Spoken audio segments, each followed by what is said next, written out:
Selamat pagi anak-anak. Pada video kali ini kita akan mempelajari tentang siklus menstruasi. Diawali dari pertanyaan, apa itu menstruasi dan apa siklus menstruasi? Kapan seorang perempuan mendapatkan menstruasi? Serta bagaimana proses terjadinya menstruasi.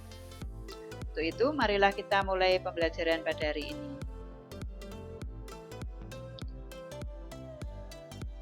Yang dimaksud dengan menstruasi adalah luruhnya dinding rahim atau endometrium yang banyak mengandung pembuluh darah bersama dengan sel telur yang mati disertai pendarahan. Menstruasi terjadi karena sel telur tidak dibuai oleh sperma. Oleh sebab itu, sel telur akan meluruh bersama dengan meluruhnya pembuluh darah dinding rahim yang telah mengalami penebalan. Menstruasi itu berhubungan erat dengan komposisi hormon estrogen dan progesteron di dalam darah. Nah, kapan terjadinya? Nah, menstruasi ini umumnya dimulai sekitar umur 10-16 tahun. Tapi juga tergantung dari beberapa faktor seperti kesehatan, nutrisi, berat badan, genetik, dan sebagainya. Menstruasi itu sendiri umumnya berlangsung selama 3-7 hari. Nah, rata-rata wanita itu memiliki siklus 28 hari, meskipun tidak semuanya. Normalnya siklus menstruasi pada wanita berlangsung antara 22-30 siklusnya maksudnya. Nah, setiap siklus itu dikeluarkan satu ovum atau sel telur.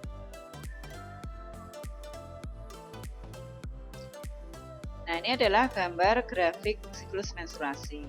Di sini terlihat bahwa ada keterkaitan antara siklus hormon atau fluktuasi hormon yang dihasilkan oleh kelenjar hipofisis, kemudian ini mempengaruhi hormon-hormon yang mempengaruhi ovarium serta mempengaruhi keadaan dinding rahim. Nah, ini adalah grafik yang sama anak-anak. Ini menunjukkan bahwa ada keterkaitan antara siklus hipofisis dan hormon reproduksi yang dihasilkan, serta ini dikaitkan dengan siklus ovarium dan siklus rahim. Coba dilihat gambar paling bawah, ini adalah keadaan rahim.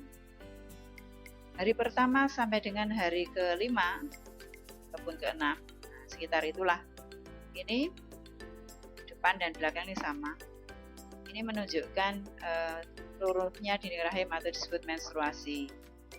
Nah, ini disebabkan oleh hormon progesteron yang turun secara drastis. Kemudian kita mulai lagi siklusnya pada setelah menstruasi berakhir sekitar hari ke-5 atau ke-6. Kita mulai hari ke-7 sampai ke-12. Nah, di sini dinding rahim mulai menebal lagi. Nah, ini disebabkan karena pengaruh hormon sebenarnya. Coba kita lihat paling atas. Nah, ini hipofisis melepaskan hormon LH dan FSH. FSH ini mempengaruhi ovarium, yaitu di dalamnya folikel tumbuh dan berkembang sampai dengan folikel matur atau digraf atau masa. Nanti setelah masa ini hormon LH-nya naik secara drastis sehingga folikel pecah dan terjadi ovulasi. Sementara itu, selain itu LH dan FSH ini sebenarnya juga mempengaruhi ovarium ini untuk menghasilkan hormon estrogen dan progesteron, di mana hormon estrogen dan progesteron, terutama progesteron ini mempengaruhi dinding rahim yang sudah rontok lagi tadi itu menebal lagi. Jadi seiring sel telur tumbuh dan berkembang, sementara di dalam rahim juga dinding rahimnya menebal lagi yang tadi hilang. Kemudian di pertengahan siklus sekitar hari ke-13 atau 14 terjadi ovulasi tadi ya, karena hormon LH yang naik drastis. Nah, di sini dinding rahim itu semakin tebal, semakin menebal. Nah, setelah itu setelah folikel ditinggalkan telurnya, telur berjalan menuju ke rahim. Nah, folikel yang ditinggalkan ini berubah jadi corpus luteum. Nah, LH di sini mempengaruhi corpus luteum untuk ikut menghasilkan hormon progesteron.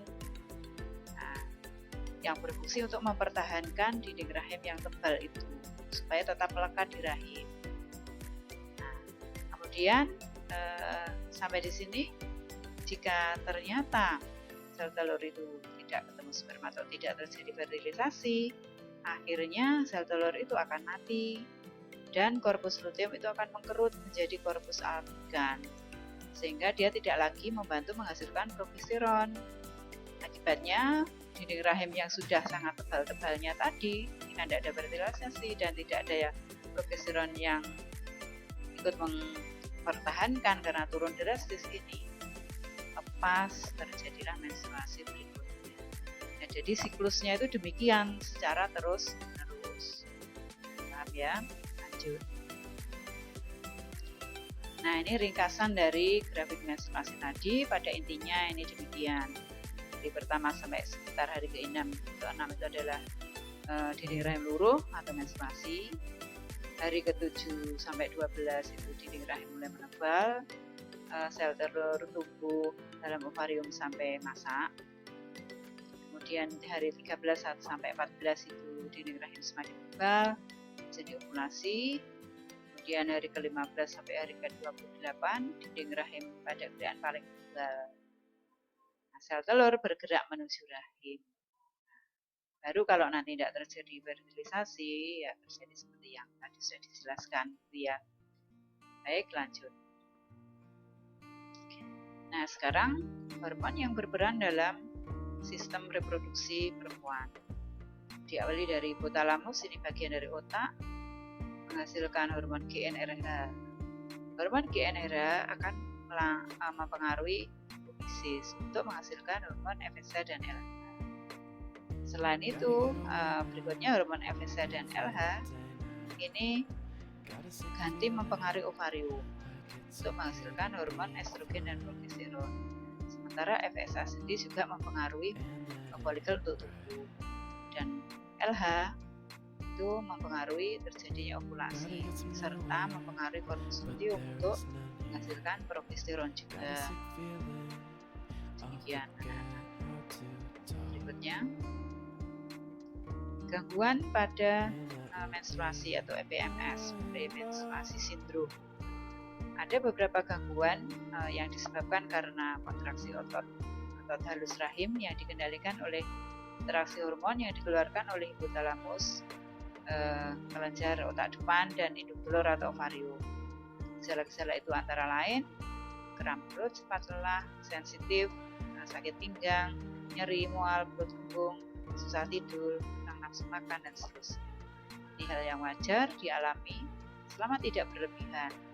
Kecuali kalau berlebihan sampai pingsan dan sebagainya, itu harus segera konsultasi ke dokter. Mungkin ada hal yang perlu ditindaklanjuti. Lanjut. Berikutnya, sebagai penutup, datangnya menstruasi merupakan tanda bahwa perempuan sudah pubertas, bahwa secara biologis organ reproduksi sudah berfungsi. Namun demikian, secara mental memang masih belum siap, bahkan jauh dari siap. Karena itu remaja putri perlu memahami dan harus hati-hati menjaga diri. Jangan sampai terjadi hal yang tidak seharusnya, misalnya terjerumus ke dalam pergaulan bebas. Kenapa? Karena salah bergaul atau salah bertindak itu bisa berakibat fatal, bisa menghancurkan cita-cita masa depan, membahayakan kesehatan jiwa bahkan. Kenapa? Karena memang masa remaja itu sebenarnya belum siap. Kalau hamil ya masuk kategori risiko tinggi. Nah, demikian anak-anak yang bisa saya jelaskan, semoga bisa dipahami dan bermanfaat. Nah, terima kasih sudah menonton video ini dan sampai ketemu lagi pada pembelajaran yang berikutnya. Terima kasih.